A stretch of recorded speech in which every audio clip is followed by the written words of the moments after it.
Hey, this is Reno Riggins, formerly of the WWF.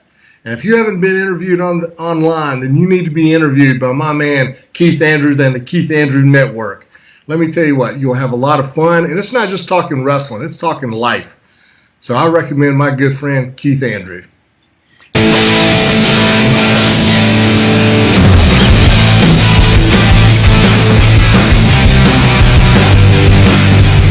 Welcome to the Keith Andrew Network. This is episode 566. That's right, it's the wonderful 566. We're here with another holiday episode on the Keith Andrew Network. With that being said, it's a real honor and privilege to have my guests. Neal Hargrove, you are part of the World Wrestling Federation during the WWF years, now called the WWE. So, to let you know, this isn't going to be a wink wrestling shoot. So this is going to be an example interview for every wrestler out there. Just because you're a wrestler, it's not going to be an oxymoron, and it's going to be all about wrestling questions and blah blah blah. Of course, I'm going to ask you a little here and there, but I'm going to ask you who the real person is. But with that being said, it's an honor and privilege to have you as a show. Have you on the show, and for people who want to know what my talk show is about, the whole point of my talk show is to show people that even if I have a learning disability, I can still amount to something. And at the same time, I'm able to turn myself into an example for people out there dealing with any types of learning disabilities and disabilities to never give up and prove people wrong. Prove to them that labels do not dictate who you are and who you're going to be. And it's to prove to them it's dumb out to something. So hashtag break the labels.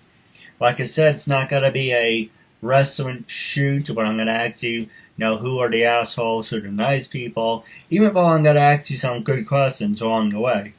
Sure. So let's get the basic stuff out of the way. And the first one I was going to ask you is that caught my interest. That I like to picture how you are in the ring. Actually, let's do the wrestling a little first before I get into it. I like your full-on profile picture, how you're in the ring. It says WWF Roar. I really think that's really cool. Well, it's I enjoyed my time in the WWF, and of course a lot of the guys that are in there, they don't go by their birth names. They have to come up with something flashy, and usually at this point with WWE, they pretty much control all of that. They're going to tell you who you're going to be and what you're going to wear and what your persona is. But even back then, we had a lot more liberty in being the character that we wanted to portray for the most part, within limits. And of course, I was enhancement talent for them, and so I had a little bit more liberties than the other guys because I could tend to do a little bit more and still stay under the radar. But it was always a lot of fun to get in there and wrestle some of the biggest names in pro wrestling. I did an interview the other day where I said I basically wrestled the Mount Rushmore of professional wrestling, and that goes back to guys like Harley Race, Ric Flair, Shawn Michaels, Bret Hart, Ricky Morton, you name it, Arn Anderson, Razor Ramon. Hulk Hogan, if you name a professional wrestler from the late 80s and throughout the 90s, that was a big story. I'd probably been in the ring with him at some point or another. All right, what about, I'm going to name you the top 5 and everything else on another question, subject, Owen Hart. Owen Hart. You want my thoughts about Owen, or you want to know if I wrestled him? Have you wrestled him? Yes, I have. Owen was a really good friend of mine, and I loved Owen to death. I always had real good matches with Owen. Owen and I were about the same size, so he was a very athletic wrestler, and along with myself, we had pretty much the same wrestling style. So I always enjoyed when they said, you're going to wrestle Owen, because I knew we could go out there and have the type of match that we're capable of having, versus if I'm having to go out there and wrestle someone that's, 7 foot tall and 900 pounds, and it's going to be limited, and it's going to be a different type of match. But I still enjoyed my time doing that as well, but I really enjoyed my time wrestling the guys that were more athletic and kind of could do the same style of wrestling that I did. And I'll tell you a quick story about Owen.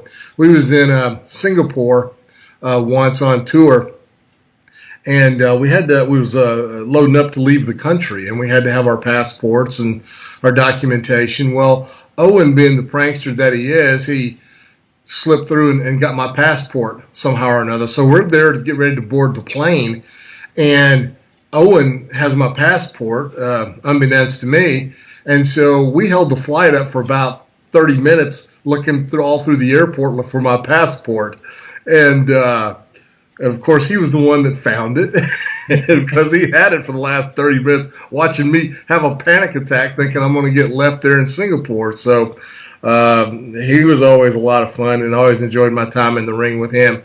A-plus guy inside the ring and outside the ring. You couldn't have asked for a better guy. So thumbs up to Owen Hart.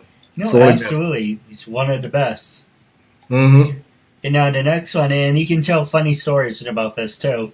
The next one is The Undertaker. Undertaker. Undertaker and I used to live pretty close together here in Nashville, Tennessee, when he lived here in Nashville. And he had been with the company for a little while, and I have nothing but the utmost respect for Mark. He always treated me with respect, and he was on top of the food chain, and I was at the bottom, but he didn't treat me or anybody else any differently that I ever saw. Always enjoyed my time out. I didn't get to hang out with him too much socially. But he, and this was way back when, before everyone had a cell phone and all this, that, and the other. But I had an uncle of mine who was like a grandfather to me, and he was the hugest wrestling fan that you could possibly ask for. And for his birthday, I took, one of those big one of those big video recorders that had the VHS tape, and I got this thing on my shoulder. And so I took it to the TV taping one time, and that was kind of a taboo, kind of a thing that you just really didn't do, is to go up to the other guys and ask for pictures or sign this or sign that. And I had seen these guys. I'd been working there at that point for probably about 4 or 5 years, so I was blended into the company pretty good. And so I took my camera and I went to different guys and asked them if they would wish my uncle a happy birthday on camera. And of course, the Bushwhackers did, and Owen did, and Jeff Jarrett and Shawn Michaels, and Paul Bearer actually did a little promo for me. And I asked him, I said, do you think Mark would do a little something for me on the camera for my uncle? And Mark was real funny about that at the time, because he was really very protective of his character and gimmick, which I don't blame him, and he didn't have to do it. But when he had time in between pre-tapes and whatnot, he made it a point to seek me out and, hey, are you ready to do that little deal? And he did the little thing for my uncle. And so my uncle had a video birthday card of about 20 WWF wrestling stars on there wishing him a happy birthday. And I was always really thankful to Mark for doing that. He didn't have to do that. And then plus, too, on that same Pacific Rim tour, we had went to Hong Kong and the Philippines, and we had went to Singapore and a couple of other places. And he was always I just remember us having a really, really good time one night at the Hard Rock Cafe in Singapore, and we had a big group photo made. And it was Paul Bearer and Bret Hart and Undertaker and Barbarian and Yokozuna and the Head Shrinkers and Coco Beware and Stephen Dunn is in the picture, and me, and I think the referees Earl and Dave Hebner. And just as one of the things that I've always cherished being there in the WWF and having that photo. I still have that photo. It hangs in my office on the wall. It's a good conversation piece. So I was, Undertaker, top-notch guy. What about, let's say, 2 or 3 left? A lot of people think I'm an idiot for this, but I really don't give a damn what the people think about me. As a human being, you may know where I'm going with this. Gotta hit you as a hard one. Sorry, try and keep a straight face on that one. I'm gonna ask you a hard question, and I want a funny story if you have one. But as a human being, I never met the guy, so you might know where this is going. But how do you feel about Chris Benoit? Chris Benoit. It's really tough to say. He and I wasn't close, and our paths really didn't cross much at all. He was primarily in WCW when I was in WWF, and when I was in the early '90s, I think he was maybe Japan and independents around here in the country. So our paths never really crossed as far as being able to spend any quality time or me having an opinion of who he was as a person.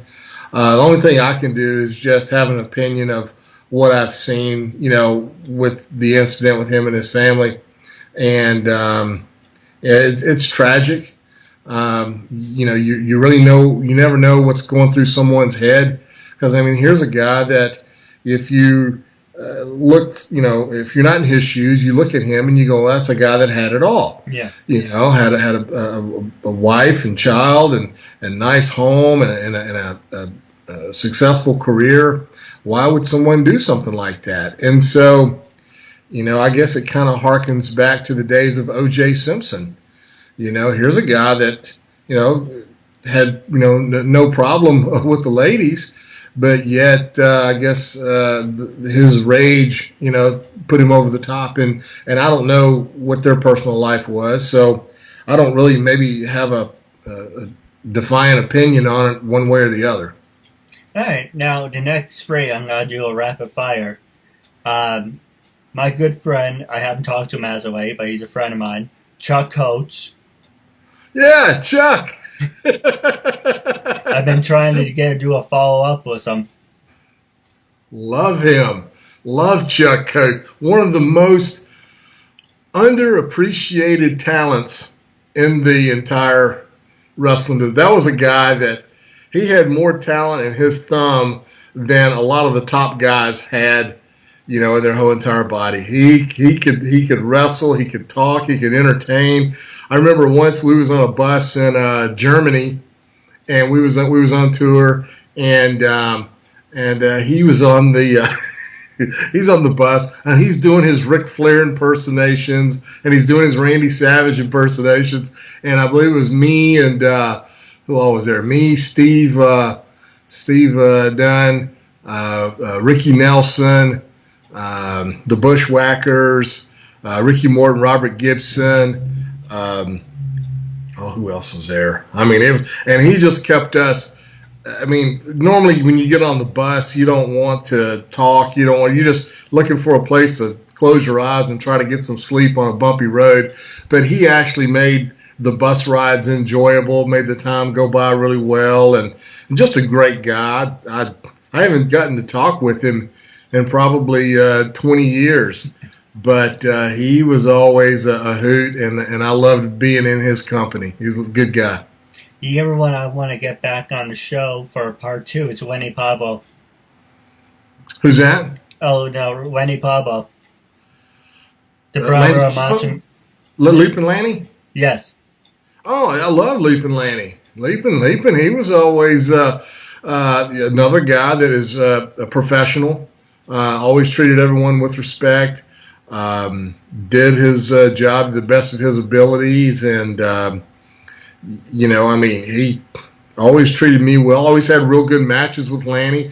Wanted to show up and work hard. Some guys would look at you, not all, but some guys, and they would think, well, this guy's on the bottom of the totem pole here, so we don't have to go out and worry about having a real good match. But Lanny and Owen and guys like that, they didn't care if they was wrestling for the WWF title that night or if we were going to be the opening match and they just said go 10 minutes. they went out there to give their best. Lanny was that way, a perfectionist, wanted to go out there, never wanted to shortchange the fans.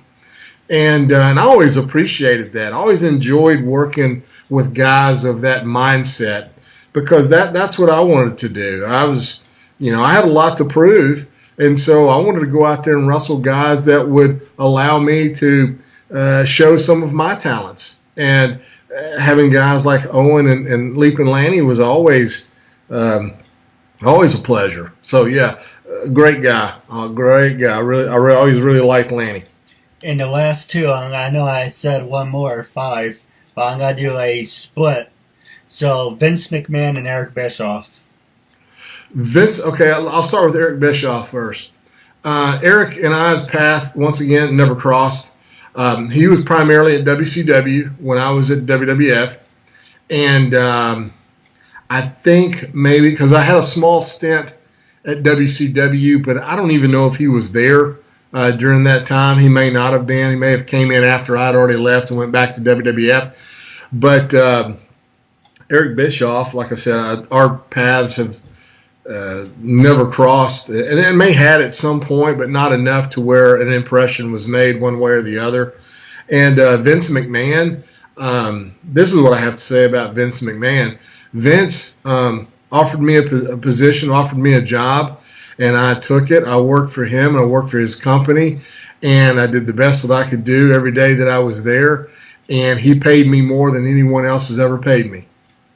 And so my thoughts of Vince McMahon, I wished I was, 20 years old again. I'm 51 now. I wished I was 20 years old again. I'd go back and do it all over again. I thought he was fair. It's a business that you're not going to stay on top forever. And my role was I was actually working in Memphis for the Jarretts and Jerry Lawler at USWA Wrestling. And they called me up and said, hey, you can come up here and work. You're not going to be a champion or anything like you are in Memphis. However, you'll make a lot more money than what you're going to make in Memphis.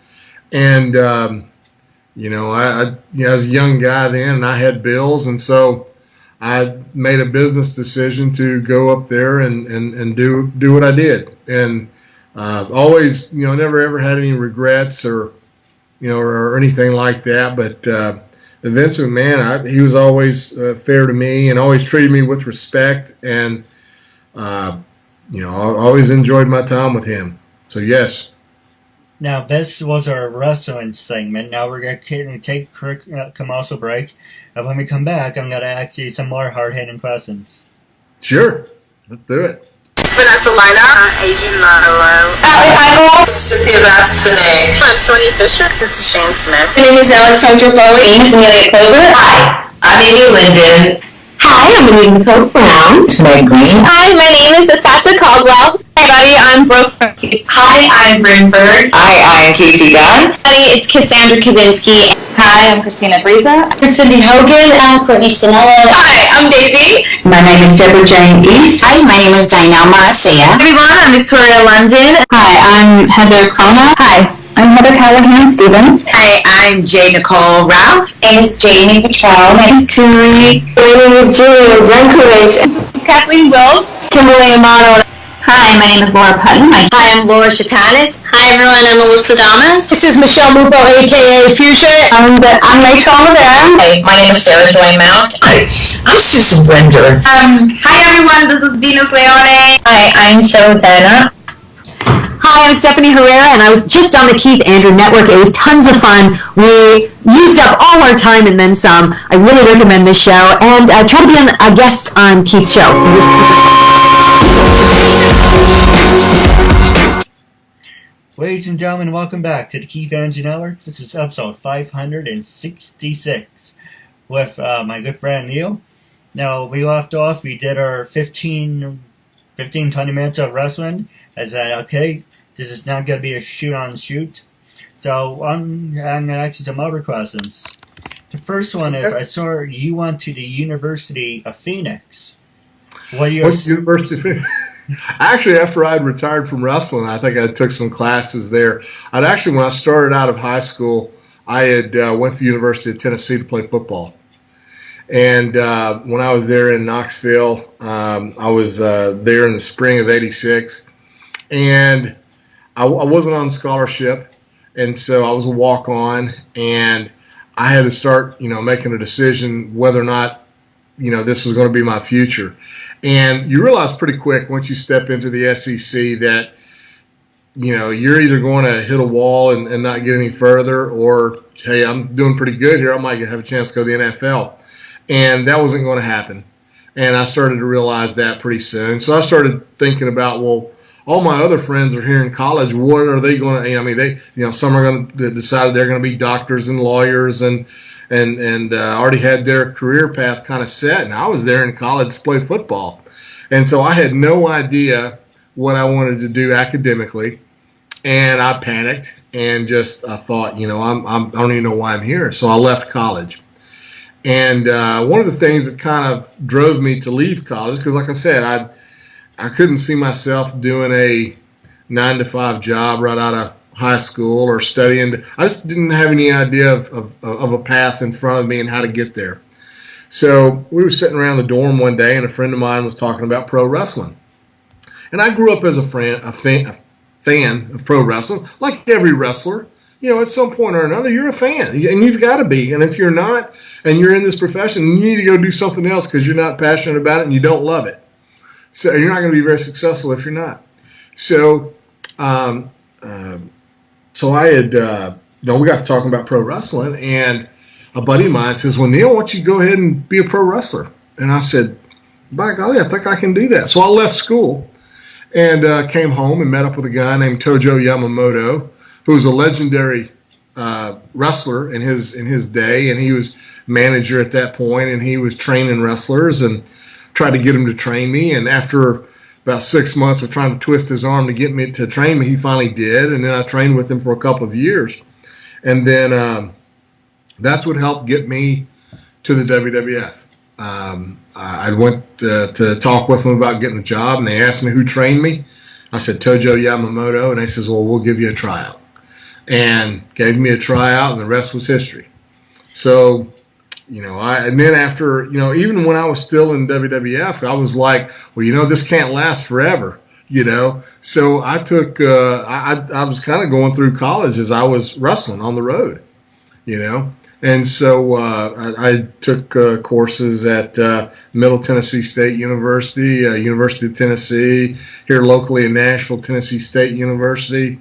And I finished up doing some personal studies that I wanted to do at Phoenix, and so it was that was kind of the my college career right there.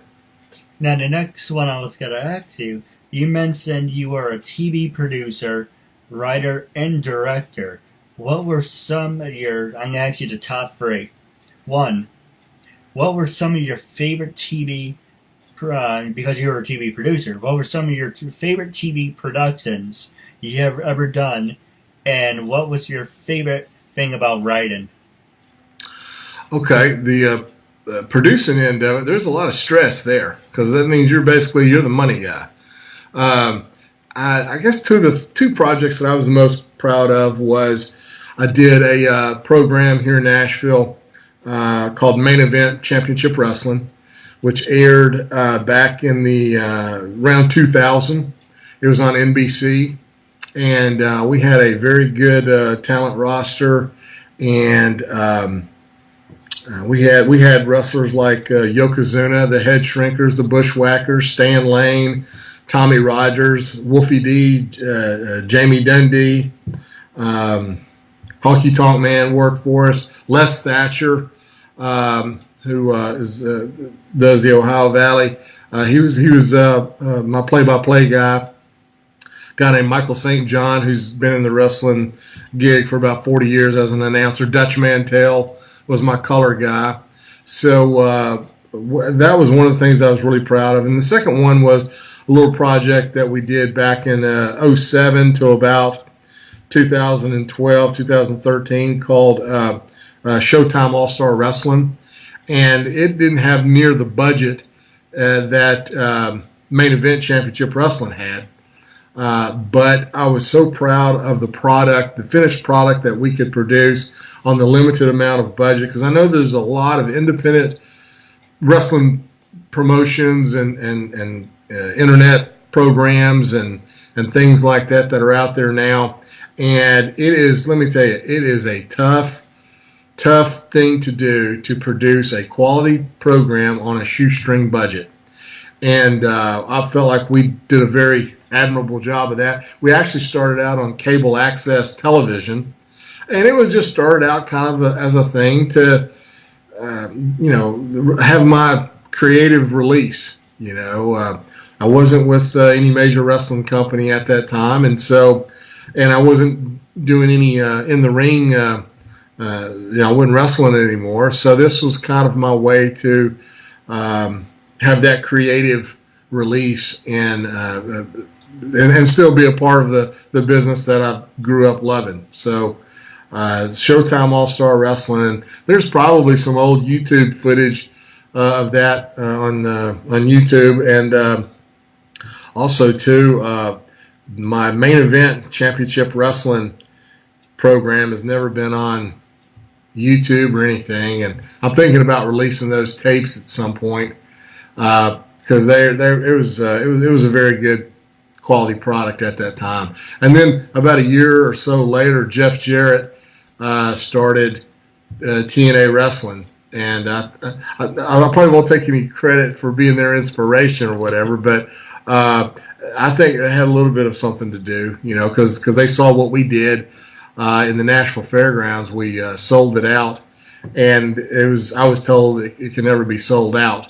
Wrestling was dead in Nashville, but it was kind of revived in the early 2000s. So, and then Jeff and them came in with TNA and did a great job. So, it was those were my two, and the writing aspect of it, the booking aspect of it. Once again, it's just that creative release. It's like having somebody that can sing, although I can't carry a tune in a bucket, but it's having someone that can sing and has that talent, but they're being told, no, you can't sing. Yeah. Well, that's going to be very frustrating for them. And as a former wrestler, it's tough when you finally hit that wall that your body just won't let you do it anymore, or let you do it at the level that you used to do it at. And so I found satisfaction in helping put those programs together. I give a lot of credit to a friend of mine, Tim Thomason, who was our editor, and without him, none of that would have happened. And Paul Adams had a strong hand in putting a lot of it together there in the beginning. So had a real good team. No, absolutely. Now the next question I was going to ask you is, actually I'm going to ask you a combination of the two. With everything going on in today's world, with social media, can social media make you or break you? I know you started in the 80s and early 90s, but with everything you accomplished, do you think social media would have helped your career back then? And what were some of your favorite parts of it you were a director on? Okay, the social media aspect is it's another tool for a lot of these young wrestlers that are, I feel like in order to be able to make a living, if you're just starting out, your goal is to get to the WWE. That's the granddaddy of them all. Not to say that you can't make a living at some of these other places, but if you really want to cash in for all it's worth, that's where you need to be. Social media helps folks that have some talent get to the masses. Whereas years ago, when I would wrestle on an independent card somewhere in Podunk, Alabama, there might be 100 people there that night watching the matches. Well, the only people that got to see Reno Riggins wrestle that night was 100 folks. But if you go to a lot of these places now where they have an independent card somewhere and it's being live streamed, and so there might be 100 people in the crowd, but there might be live streaming 2,000 or 3,000 people, watching across the globe. And they might say, hey, I like that guy right there. That guy's pretty good. and I've never heard of him before, but he can do all the things that the guys on WWE can do. And he's got the body for it. It's got the look for it. It's kind of like if you're really a true wrestling junkie, a true wrestling fan, true wrestling junkie, then I think it's kind of fun to seek out, those types of individuals that are on the way up and kind of follow their career, as they're struggling. And then, everybody's going to go through that bit of a phase. Well, how come that guy's not getting a break? That guy's better than that guy that they have headlining on Monday Night Raw. And it's kind of good to kind of get behind somebody and cheer them on. And then when they finally get up there, that's when the people that wanted to see him get up there, then they'll start knocking you back down. Well, he's been up there long enough. I remember that guy when he was nothing, And I went and watched him the other night. He wouldn't even sign my picture or whatever. But that's just the joy of being a fan and being able with social media to be able to find and track and if the person's pretty internet savvy with social media, they can do some stuff. I mean, it's you've opened up your talents to the globe of wrestling fans. So I like it. I wished. In some instances, I wished I was smart enough to know how to capitalize on it. And there's going to be guys out there that are, but I think it's a good thing. And what was your second half of that question? Oh, well, what was some of your favorite projects you ever were a director on? I directed Showtime All-Star Wrestling, also directed Main Event Championship Wrestling. Been a part of a lot of different just small independent projects, and each one of them all hold a near and dear place in my heart because it's like a painting. You've painted what you consider your masterpiece, although you may appreciate it more than some others. I think the key is to have other folks see it as you see it, as a masterpiece. That's not always the case, but sometimes, you break through and reach some people and they see what you do. And the thing, too, is like a lot of wrestling fans these days, if they are a casual wrestling fan, they go to an independent card where they're looking for the stage, they're looking for the ramp, they're looking for the $1 million worth of lights. And if they don't see that, they automatically discount it as these guys aren't as good as the guys that are on TV. And that's the furthest thing from the truth.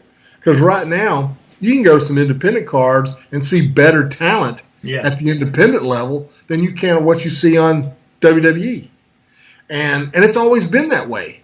Years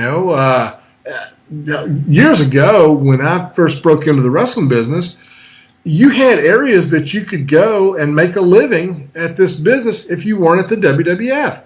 I mean, you had Memphis that was running. You had Texas that was running. You had Bob Geigel in Kansas City. You had the Grahams in Florida. You had, of course, the Crockett's on the Carolinas and up and down the Atlantic seaboard.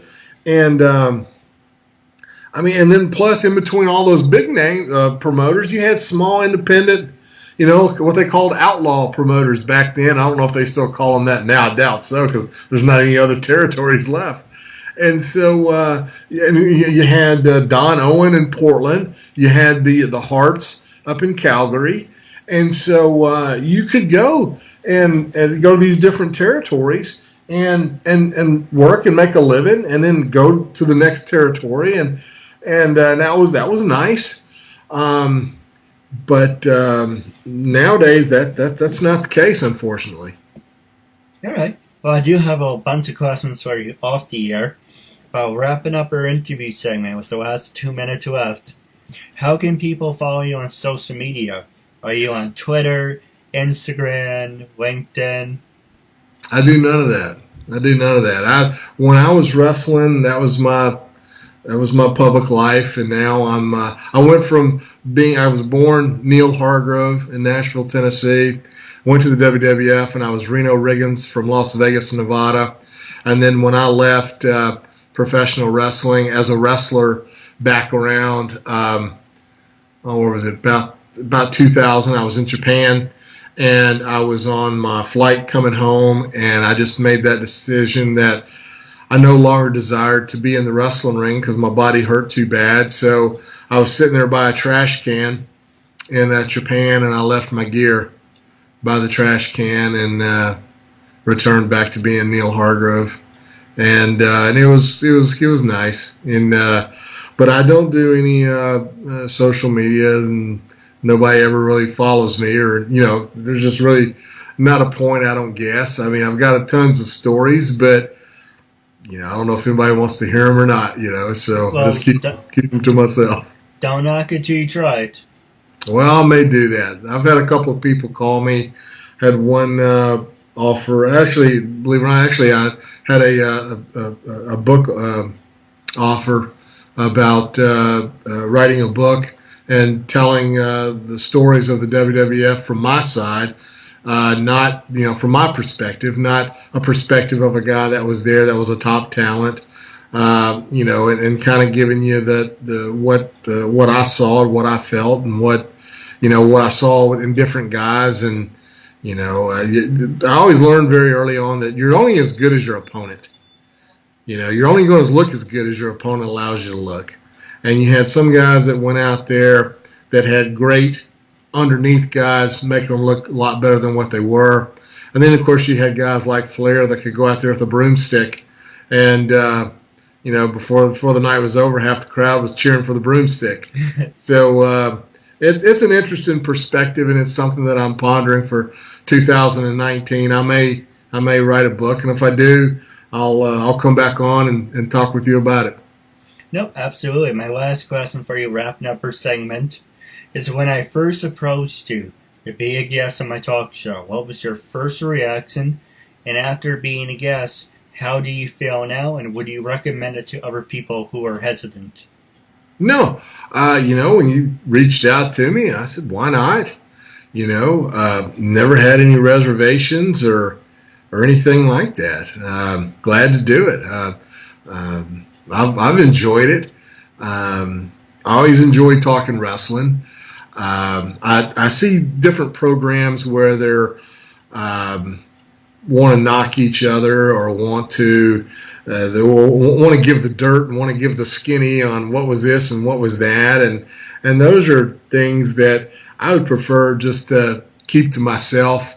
And I think that's probably one of the reasons why I have never been asked to do those types of interviews, because I just, it's not, it doesn't benefit anybody, to have a conversation like that. Was there times that I really disliked some folks? Well, sure, that's just life, but it wasn't going to let it rent space in my mind and ruin my day. So, we just move on with it, right? And yeah, I'd be glad to recommend it. Matter of fact, I want to send my buddy Duke the Dumpster Drosy a note. I know he's getting set to do Stone Cold Steve Austin's podcast. I had saw in a day or so, or maybe next week, and he's a great guy.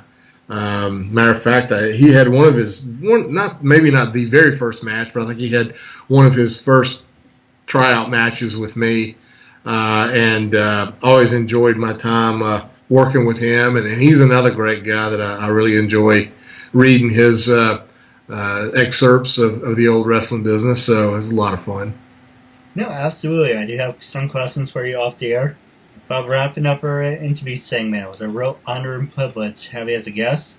Yes. I'm looking forward to part 2 down the road. Definitely. Appreciate you having me.